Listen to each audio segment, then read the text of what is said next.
Are you wondering how you can contribute to Funniest Thing?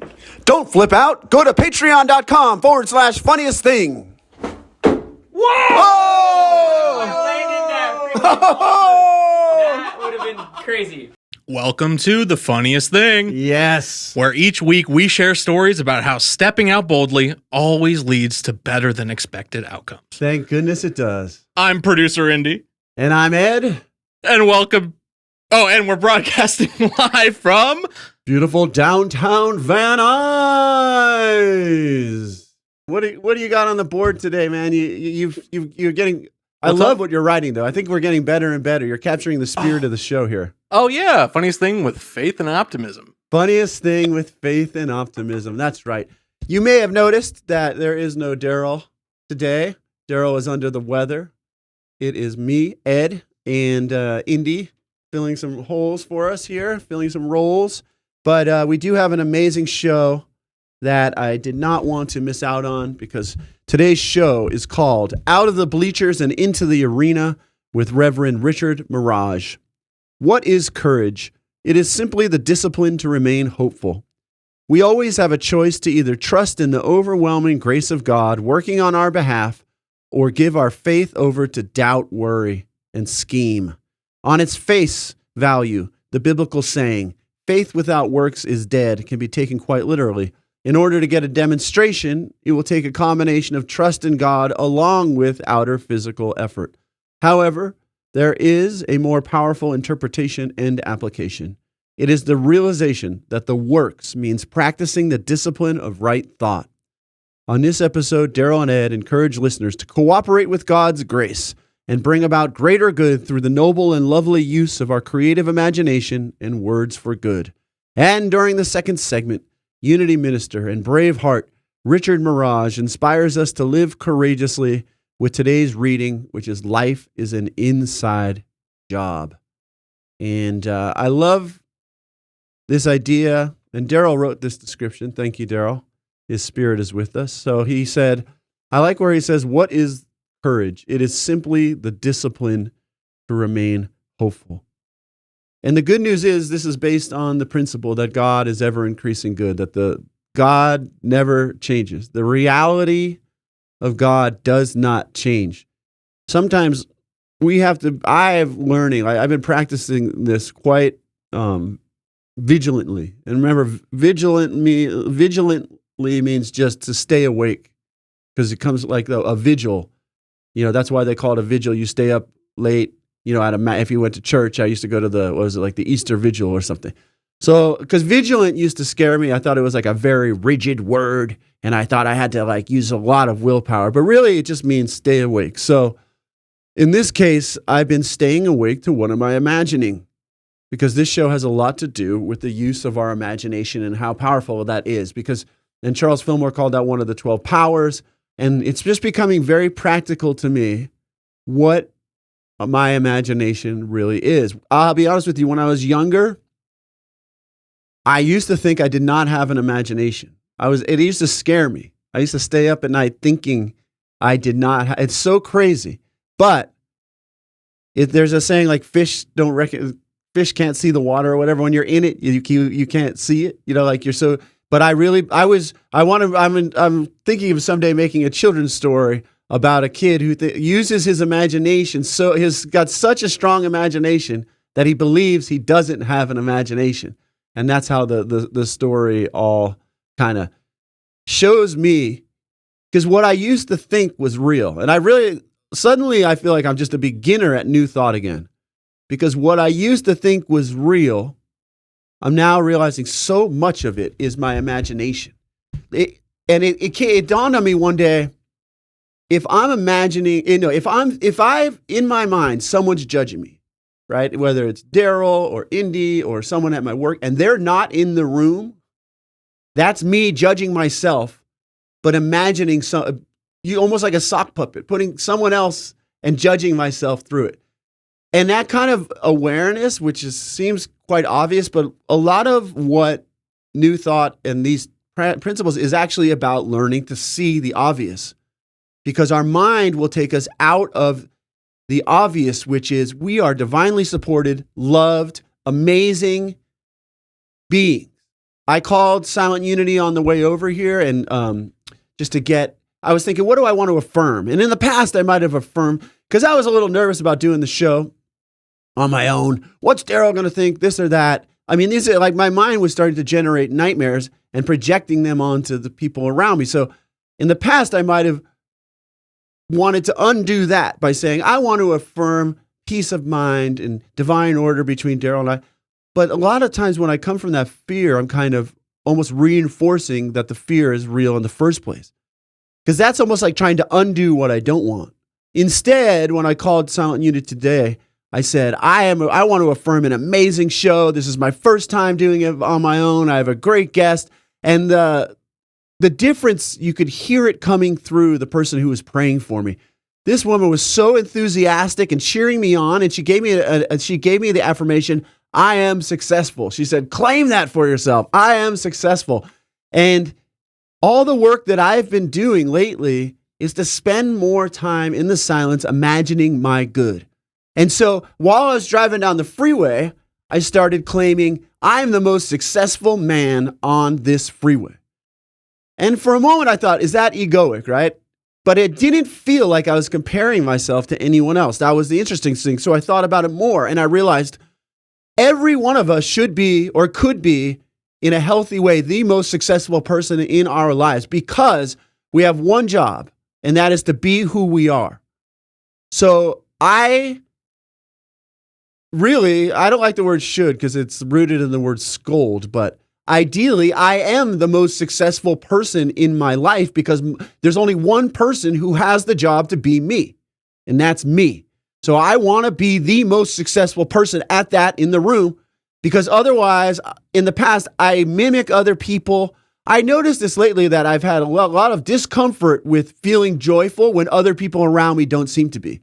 And some of my friends were showing me some stuff from like Al-Anon, the literature about growing up with, someone who might have an addictive personality, or like how we can develop this always worrying a lot about what other people are thinking and trying to figure out what they're thinking, trying to make sure everyone else is all right, even if it's at my own expense. And I really want to let go of that, because when I do that, I no longer feel connected to the divine within myself. And as I connect with the divine within myself and bring my own joy, like when Reverend Richard used to go to parties in college, they would bring their own beer, or Indy would bring his own whatever he was bringing. Oh, yeah. Yeah. I'm learning to bring my own joy to everything I do. I texted my friend Josh on the way over here. We often talk about music. I've known him since 3rd grade. And I was just telling him, my approach lately is just get excited about drop the story and get excited about whatever it is. Period. Drop the story. I've been claiming that I have the best job in the world. And what do you know? Everything about that job has been transforming for me. Because if I don't prepare my mind to receive the good, doesn't matter how much good is there, I won't see it. We have to connect the dots. I have to prepare myself to receive it. In fact, if I don't prepare myself to receive it and I keep asking for it, I'm going to feel bad inside because I'm not letting it in. All that good is coming. My life is amazing, and in the past, I didn't say it enough. I have an amazing wife, an amazing son. I do an amazing podcast. I have amazing friends like Reverend Richard who are coming on the show. I have an amazing friend, sometimes mentor, sometimes just Darrell. You all have him too because of this show. I'm so blessed. And then the young people I work with, I don't work with them because I think they're flawed and they need to be fixed. I work with them because I would rather, there's no one I'd rather spend time with, to be honest. I love these kids.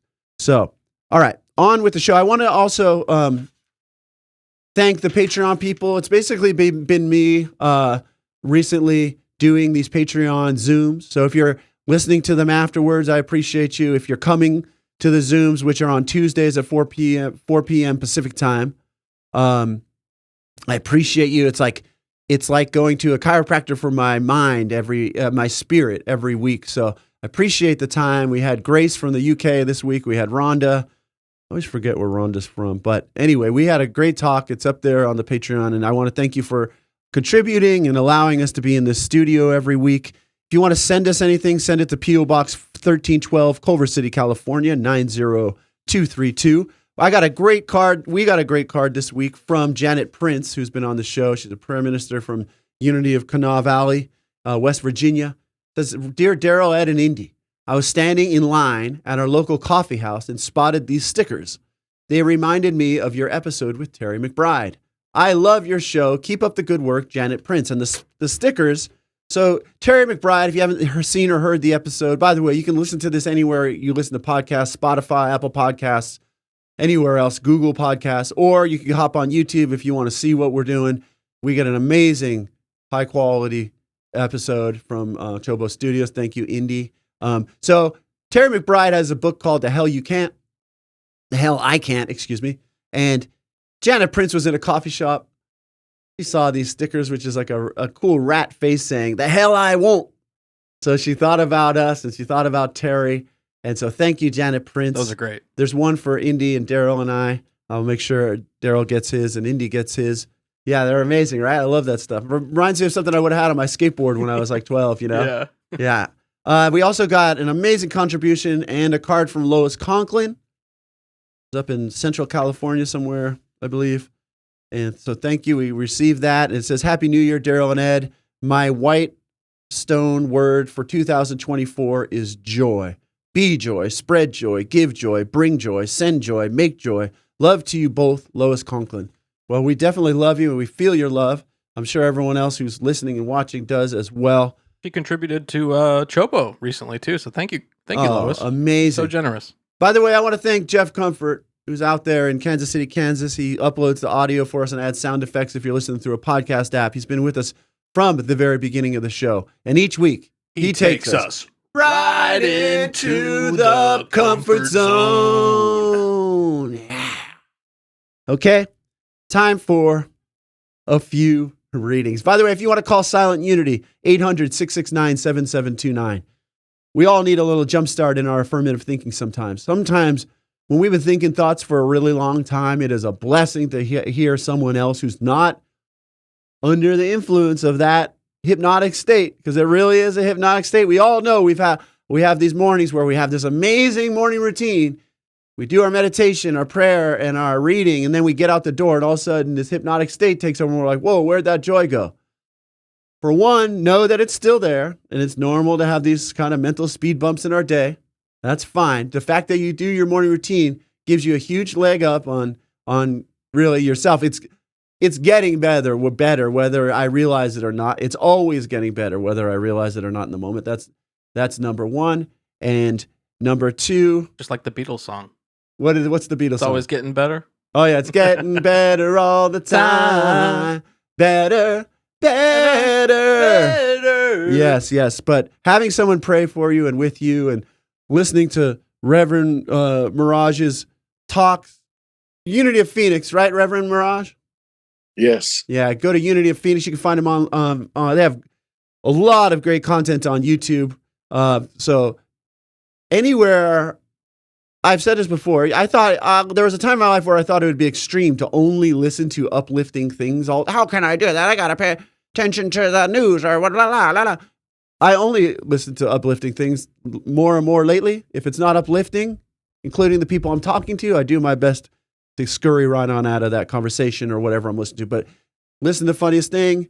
Just keep yourself fueled up throughout the day because it's an ongoing process, this journey. Thank goodness it is, because it's exciting and things are getting better all the time, like the Beatles said. So I got a reading here from Kathy Norman's book. I got her name right. Amazing Sermon on the Molehill. I recommend it. The chapter's called Thoughts plus Feelings equals Manifestation. This is where our imagination comes into play. We got to get feelings. You can't do what Ed thinks will make you feel good. You can't think about, sometimes that helps, but when you start thinking about and recognize how divinely loved you are, that the very things that you love and desire are wanting to come to you. That's how amazing you are. The whole, like Eric Butterworth said, the whole universe is really geared toward you. And the good part is, the more people know it, the better. You're not taking up anyone else's space. You're just occupying the space through which the divine can work through you. So have you ever wondered why some prayers are answered and others aren't? Why affirmations work for some and some people and not others? Why do we get what we get in life or don't? As I have watched people through the years, as well as in my own continual search for spiritual knowledge, I realize that there is one element we all have, but don't always put to good use. It is the fundamental element of the law of attraction. It is what Proverbs 23:7 means when it states, "As a man thinketh in his heart, so is he." If we think emotionally about something long enough, whether it's something we want or something we don't want, it is going to manifest in our world. Feeling follows thought.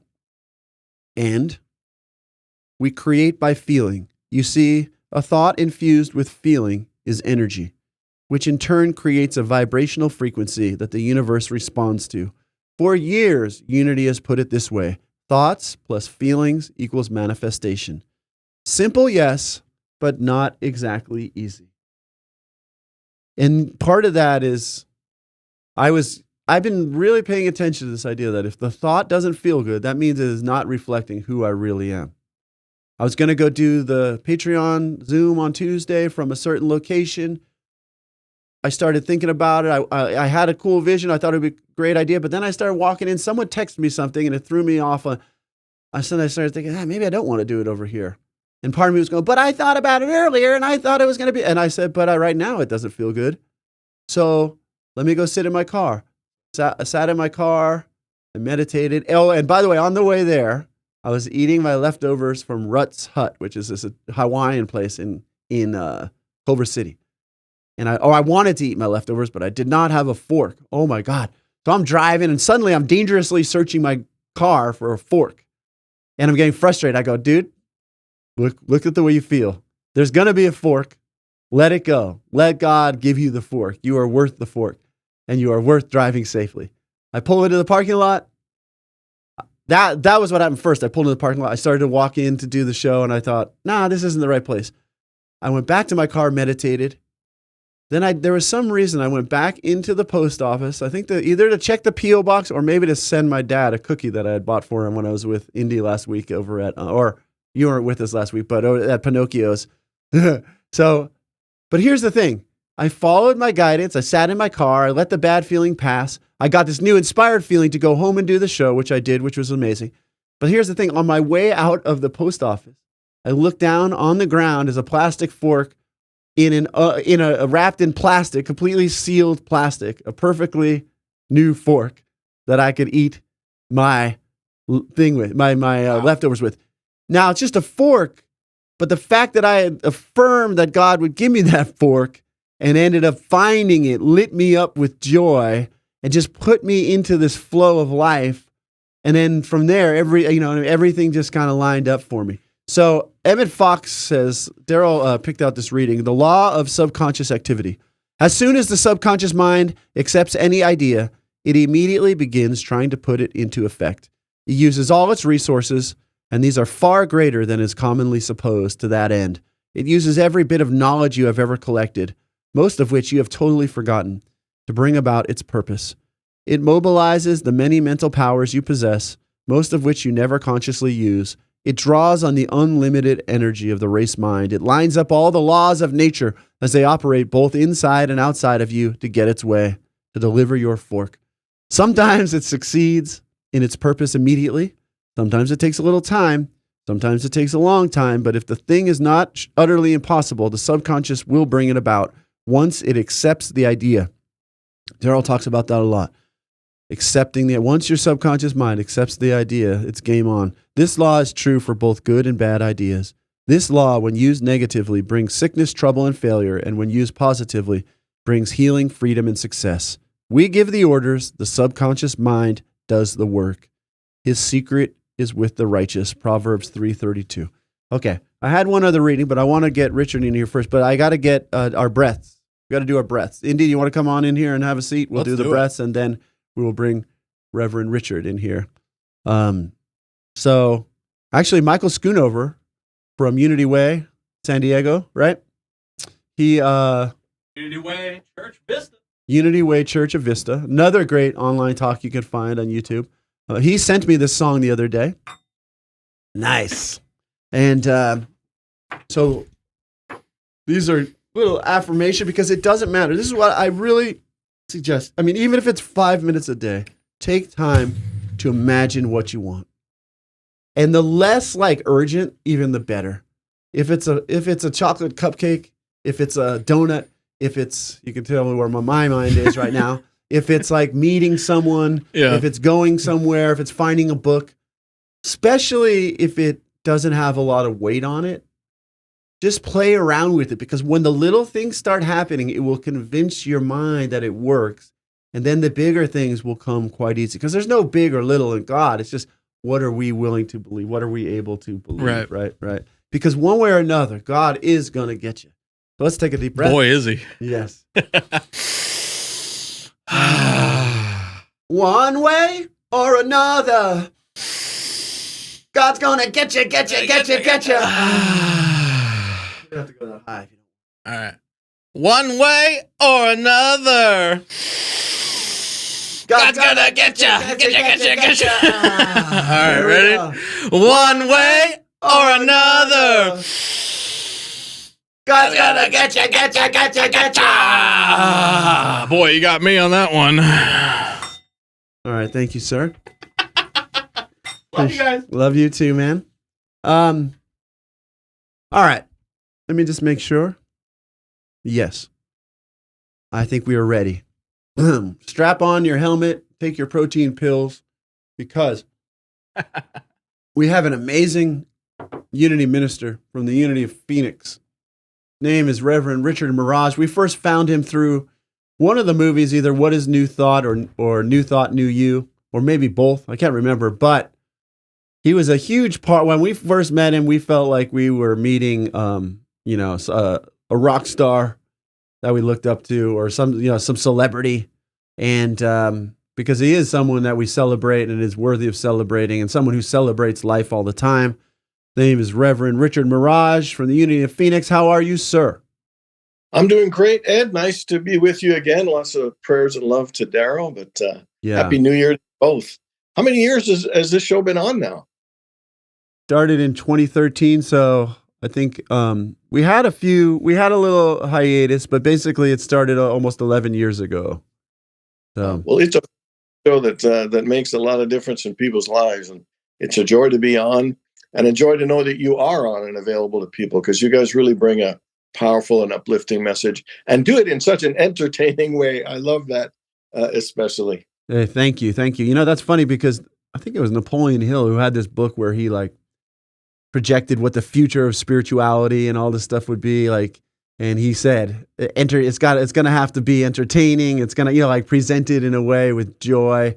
So when you say that, it really means a lot to me. And you're one of those people who also brings the joy. Do you have anything funny you want to share with us before we crack into, you mean like funny, like a joke? Funny, haha. A funny, haha. I heard this one. Let's see it. It said, this guy said, my wife said I have to stop doing an impression of a flamingo. I had to put my foot down. Right. I failed math so many times in school, I can't even count. These are bad jokes. So I hired this handyman, and I left a list of 5 things for him to do. And when I got home at the end of the day, he'd only did the first, the third, and the 5th. And then I realized he only does odd jobs. Hey-o. All right. Beautiful.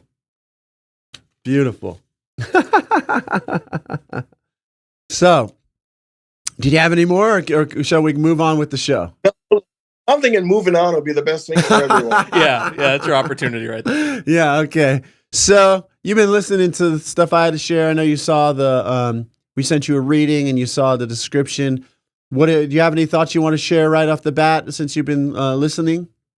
Sure. I mean, I just want to reiterate some of the stuff you already said, which is about courage. I mean, to me, courage, somebody once said that courage is the greatest of all virtues, because it takes courage to live and practice all those other virtues. I with you that courage is really a choice to choose to live your life and be true to yourself, even when the conditions and circumstances aren't as positive and supportive as we would like. Right. It takes courage to be true to ourselves, to be honest with ourselves, to be honest with others. And it takes courage to let go. It takes courage to hold on. It takes courage to forgive. So, living takes courage, and I really loved what you said about that. Yes, I agree wholeheartedly, especially when the voice in my head is I guess this is really what it really comes down to, especially with this metaphysical way of being, is when there's a little guy inside me that's afraid, right? And I was just noticing in myself the courage to not judge, to not try to protect myself, by cursing or judging other people, and stay in the loving, continue to send them love, which is Darrell's great. I feel like Darrell's favorite thing to say about forgiveness is just picture that person happy and laughing and smiling. And for a while, it didn't really land on me how powerful that is, but I've been using that lately. And it takes courage to do that, right? When we're afraid or our pride's been hurt or something like that. So yeah, I hear what you're saying there. Yeah, I mean, courage, I just think it is such a wonderful gift, and it's such a powerful choice that we make. Because sometimes in our lives, we can feel beat down a bit and feel like, no, I don't want to try. No, I don't want to speak up. No, I don't want to risk my love. No, I don't want to, dream and go after what it is I want, because we think we're going to fail or get embarrassed or lose or in some way be negative. But it's exactly the opposite. I mean, when we bring that courage, so much more joy and so much excitement and enthusiasm. We end up learning more by expressing our courage. We feel more alive. And so sometimes you're right. We just have to stop the voices in our heads that tell us we can't do it or we're not enough, for all these other messages that really aren't true. But boy, they can certainly convince us they're true. Yeah. We convinced that we aren't lovable or that we're not capable and powerful. And that's why I love that quote from Scripture, the faith without works is dead, because you're right. The works is more inner works, of releasing those unhealthy thoughts and feeding our minds. There's a line in Scripture that says that whatever is true or whatever is honorable, these are the things to think about. Yeah. And it's to elevate that consciousness and that mindset. And that's the thing that helps us have the courage to press on and keep doing the great things we are called to do.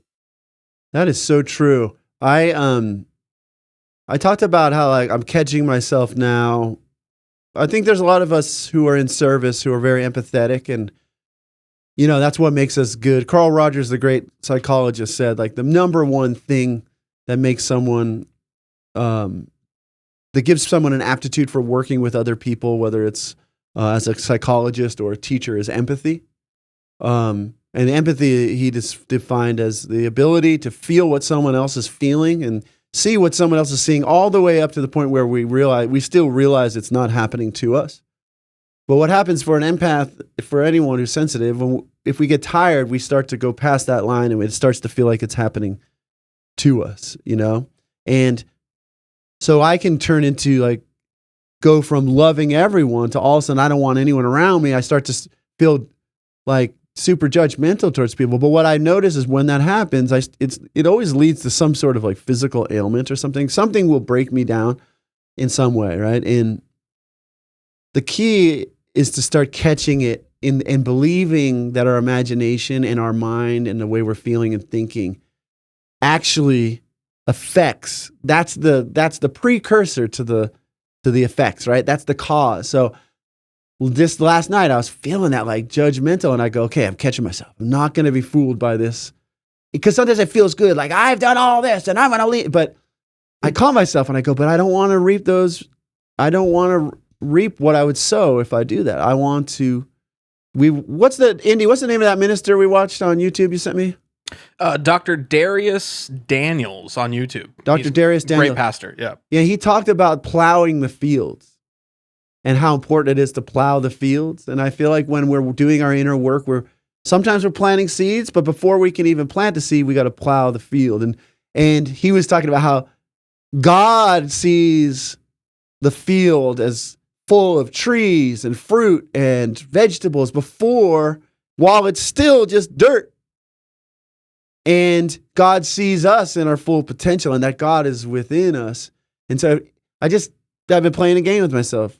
I'm finding myself wanting to judge. I'm just going to do what Darrell recommends, just see them happy. And I've been having to do it in a very rote way because it's new to me. Like part of me is going, well, I can't do that. What's these? But I'm like, I don't care. I'm just going to try it. I'll find one little smiling image in my brain, even if it's for 2 seconds, and go from there. And I've been finding it transforming everything for me because in a matter of days with certain people, I've noticed that sting of resentment that seemed like it was automatic and it just starts to evaporate. And I'm more in tune with who I am and what God has for me and less in tune with those judgments, which is all just, like you said, an illusion anyway. Yeah, and that's one of the things I think that you're bringing up a really good point. But sometimes we need to just pay attention to what's going on in our mind. Because sometimes I think we all have stories to tell, that life's unfair or people don't treat, ours get the short end of the stick. And I have to notice with myself, and I tell myself, I pull back from my thought for a second. I say, hey, look, there's that story again. There's that poor me story. Yes. Or judgment. And we're never going to get rid of them. But the more we can pull back and just be aware, there's my mind being judgmental. There's me being resentful. Right. Or there's me feeling unworthy.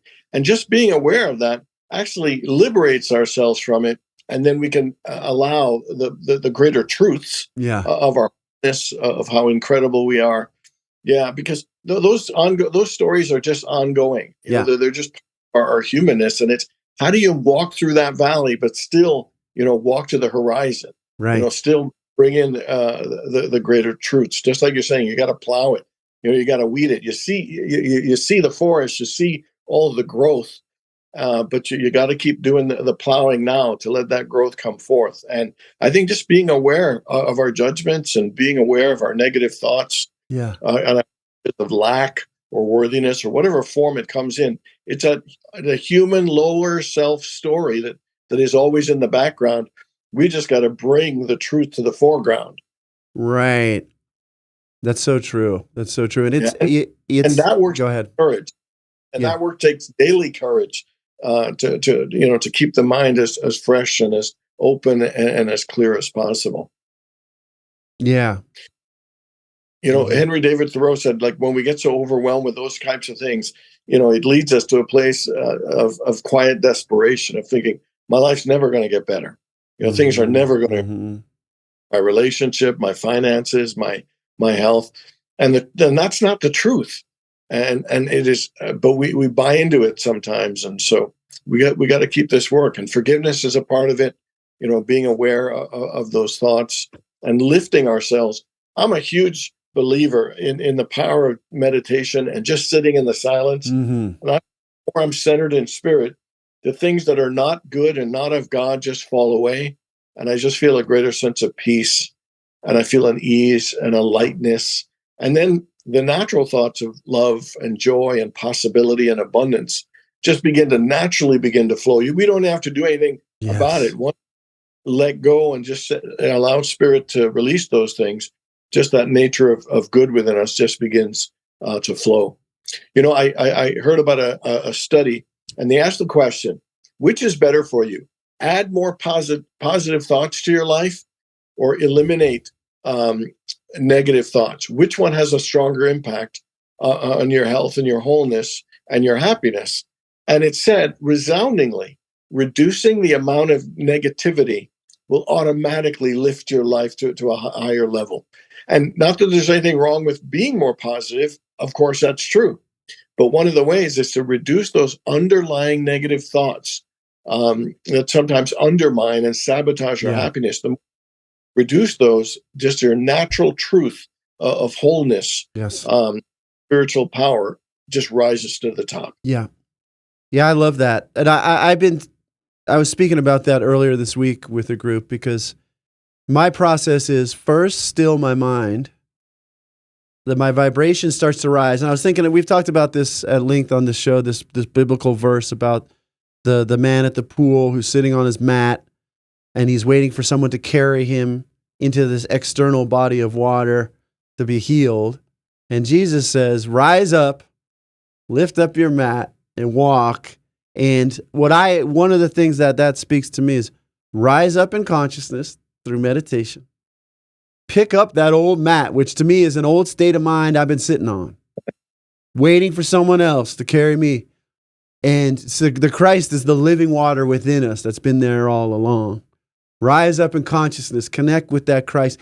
From there, and this is, I'm so glad you're saying this, because I think some people call it toxic positivity, and what they're referring, I don't really like that, because I feel like that comes from a place of what's the use. Sometimes positive is, is wrong. But no, what I think they're really referring to is when we don't take the time to bring peace first, let our consciousness rise, then there's like a push and pull in the positive. It's almost like we're fighting with ourselves. But when I let my spirit rise, and then I affirm from that place, that's where I think the magic happens. That's where I become more kind and loving, and it's just gentle. That's why I love you. I mean, that's one of the things I love about spending time with you, Richard, is there's a gentle, loving quality to your voice and to your words and to your message. I was just curious, if you don't mind me taking a little bit of a sidetrack for this question, like, who are some of the people who have been the biggest influences for you on your path with this way of life? Or what are some of the people that you go to inside yourself, if you have any? I would differentiate it in two ways. One, for people that I never met, but I read their books. Yes. Dr. Joseph Murphy, Eric Butterworth, even Stephen Covey. His book, The 7 Habits of Highly Effective People, really touched me. So I've been, Paramahansa Yogananda. I mean, there have been a lot of people whose books have just touched and inspired me and spoke to my heart and soul in such a great way that it really awakened me. William Ernest Henley. There are a whole bunch of people that have done that. In my personal life of human interaction, I would say, by far my mom. I mean, she was my rock, and I mean, she was an incredible support, believed in me when I didn't believe in myself, and my family as well. And I would say, there've probably been a lot of teachers, like from high school and friends, and and the people that I work with. I mean, I find myself learning from just about everybody. Yes. I see people who do something amazing, and in my mind, I think, wow, what an incredible light that person is. And sometimes I want to adopt. I'm thinking, man, they demonstrate that ability so well. Yeah. That must be in me, and I'd like to cultivate it to reach. So probably that's been the greatest ones. Is just seeing people in my everyday life who I realize have such wonderful gifts, and then it helps sparks some of that gift within myself. I mean, even watching like Michael Jordan play basketball, to see something they love and do it with such joy. I mean, incredible. I remember after my car accident, I was in a depression for a long time, and I took a course called Introduction to Political Science, and the professor's name was Professor Maraj. And that little guy all over that theater, that lecture theater, was bouncing around, filled with joy, and it was almost like the When Harry Met Sally thing. I think I want to have that. I want to have what he's having. Yeah. And I thought it was political science, and so I entered political science. And you know what I found out? It wasn't political science. What was, he found his passion. And what I saw was his passion. And it wasn't the outer thing he was doing. It was his inner being caught on fire. Yes. Everything he was here. And it just, and that energy was such a joyful thing to be around. It helped me a few years to realize it wasn't about political science, but it was finding what is the joy in me? What is the fire that I'm here to do? Yeah. And, the one thing I think is that, sometimes when we think about courage and, going after your dreams and stuff, like I went skydiving and hang gliding, and people think, wow, that took courage. I think it takes more courage to be true to yourself. Yep. It's courage. And not to discount that, but, the way you were describing it, I mean, the truth is we live life from the inside out. And the more we can get things straight in here and centered in here, the more the outer just starts to begin to flow and awaken. Yeah. People are drawing us to help us take our next step. Things are released from us that no longer serve us. And that courage of living the spiritual life, an inner and inside out awareness of how life is lived and how life unfolds, I think is such a powerful and courageous thing. And I think it's an incredible gift that we get to have to live in this way. It was just so easy breezy and everything went our way all the time. It wouldn't be as meaningful. It wouldn't be as fulfilling and as exciting as this adventure we get to have called life. Yeah, I feel you. That's great, man. I mean, that's the transformation I've been experiencing at my work is, and I intuitively know this is like, because I do want to move forward and do other things. But I think when we're in a situation, if we miss that opportunity, I don't want to miss the opportunity to realize that I can bring heaven wherever I am. And actually, the more I see that, I feel like the more options I have, the more I realize I'm not bound there.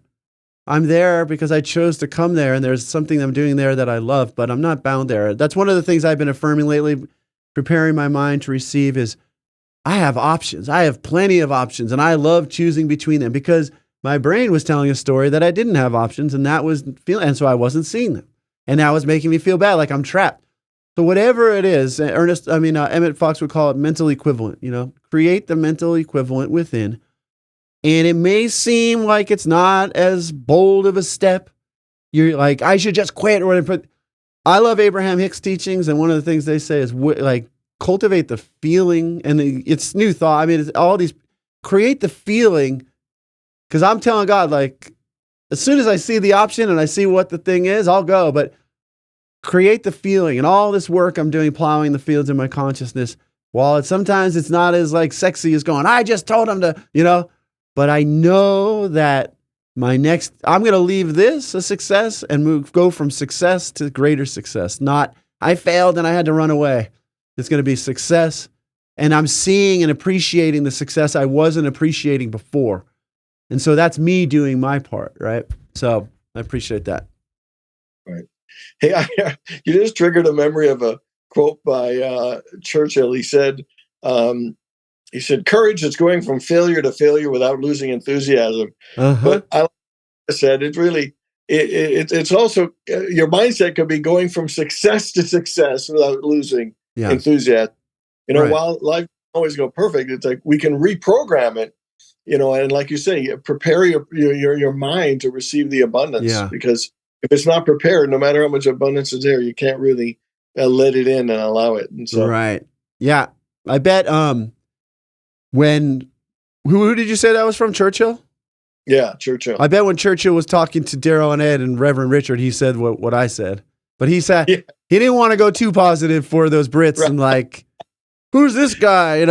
That's it's funny. I had a funny. Never mind. I can't go into that right now. But do you have the reading? Because I want to maybe 5 minutes wrap this up because I know you got to talk to write, and I appreciate your time. Did you get the reading that we sent you? I think it's what you read this morning. Okay, there's another reading. Maybe I didn't send it to you. Can I read this reading that Darrell? Yeah. Actually, behind door number 1 is Joyce Kramer, the reading that Darrell sent me. I also have an amazing reading from. I'm just going to say this. If you haven't read Game of Life, How to Play It, I've been reading it with a bunch of different people by Florence Scovel Shinn. I'm going to read this. I got to read this. This popped out to me this morning. It goes right with the show. So we're going behind door number 2, which is Game of Life. And it's funny. Darrell loves this book. He loves to keep it simple. He set me up with a group of his friends from New Jersey who now I'm hanging out with and reading this new thought. And he hasn't been coming, but it was awesome. He would have pulled his hair out because people in the beginning of the call, everyone was like, well, this book's so simple. But once we started talking about it and how we've been applying it, we've been on fire, and it gave me a deeper appreciation for how simple it really is. But she said in the page 19, The Law of Prosperity, man can only receive what he sees himself receiving. The children of Israel were told that they could have all the land they could see. This is true of every man. He has only the land or woman or person within their own mental vision. Every great work, every big accomplishment has been brought into manifestation through holding to the vision. And often just before the big achievement comes apparent failure and discouragement. However, the one who knows spiritual law is undisturbed by appearance and rejoices while he is yet in captivity. That is, he holds to his vision and gives thanks that the end is accomplished and he has received. And I think that's what I think that's what Churchill was getting at. Like, what might look like failure to other people, when you start playing your own game and live by the vision, it does not matter. You can't, Reverend Ike said, you can't lose with the stuff we use. And it is true. There's never loss in God. There's never loss in God. Yeah, one of my favorite scriptures in the book of Genesis, it's God speaking to Abraham, and it says, as from where you stand right now, as far as you could see to the north and the south and the east and west, I will give to you and your offspring forever. And it's really to say, it doesn't matter where you are in your life right now. What matters more is how far can you see? Yeah. What possibility? What's that new direction you want to move towards? Because sometimes our conditions aren't ideal, but this incredible gift of our imagination and our ability to set an intention and to move our lives forward is a powerful tool, that we need to utilize wherever we are in our life. We can, we can create more. We can see more. Yes. I'll read the last paragraph of what Darrell chose for the show. This is from Joyce Kramer, an amazing Unity minister who Sammy Smith put together all her work. She's no longer in her body, but her spirit is with us right now. She says, sometimes we feel that others cause our problems and get us down. People can irritate us only as much as we allow them to do so. We can protect ourselves from all outer attacks and negative words and thoughts by surrounding ourselves with the light of God, by keeping our mind only on the good and the beautiful. No other person can shake us up in any area. Our true strength, our inner strength, is our inner strength, because God dwells within us, and God power can overcome any error condition in the outer. That God would grant you, according to the riches of his glory, to be strengthened with might by his Spirit in your inner being. Ephesians 3:16 from Joyce Kramer. Amen to that. Amen. So, anything else? Any parting words before we let you go off and write your truth talk? I can't wait to hear it. No, I just want to say thanks for this opportunity. It's always a joy to be on the show. Nice to see the new studio, or it's new to me. Yeah. I haven't been on since.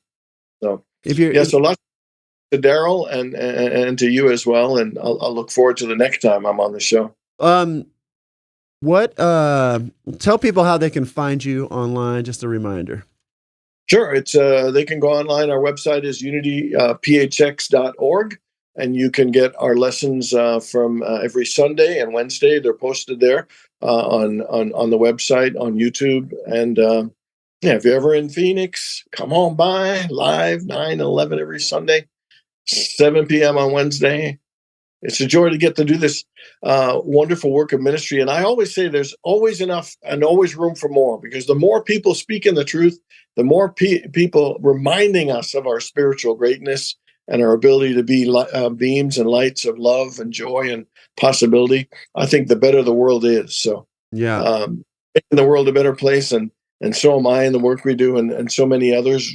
Reverend Joyce still making a difference beyond with teaching. So it's a beautiful gift we get to do this work. Yeah, man. Thank you so much. Indy and I are high as kites over here. Right, Indy? Oh, yeah. Yeah, this stuff works. It's amazing. First of all, hit darrellanded.com if you want to find links to what we do. We're over here at Chobo Studios. We want to thank you. And you know what Blondie said about God, right? These are the original lyrics that not everyone knows about. It looks like Indy's coming in here. But so Blondie knew that we're never really alone, right? Our minds can wander all over the place, come up with these nightmares. But the good news is God will drive past your house. And if the lights are all down, God will see who's around. One way or another, God's gonna find you. He's gonna get you one way or another. God's gonna win you. God's gonna get you one way or another. God's gonna see you. Gonna meet you one day, maybe next week. God's gonna meet you. Gonna meet you. God'll meet you. Thank you, Reverend Richard. Subscribe on YouTube. $500. Really? See, $200 for you, sir. $100 for you. What the heck? $100 for you. Are you serious? Yeah, I'll give you 100. Let's see what's on there. Of course. Thank you so much. When you record your podcast at Chobo Studios, you're helping people in need. Here at Chobo, we take a bold stance on helping the community by giving away 10% of all revenue, not just profit, to kind, hard-working people in the streets of Los Angeles. And thanks to all these wonderful podcasters, we've been able to give $1,400 this year alone through our kindness initiative, Chobo Kindness. Brought to you by Chobo Studios, LA's premier podcasting powerhouse. Follow for more.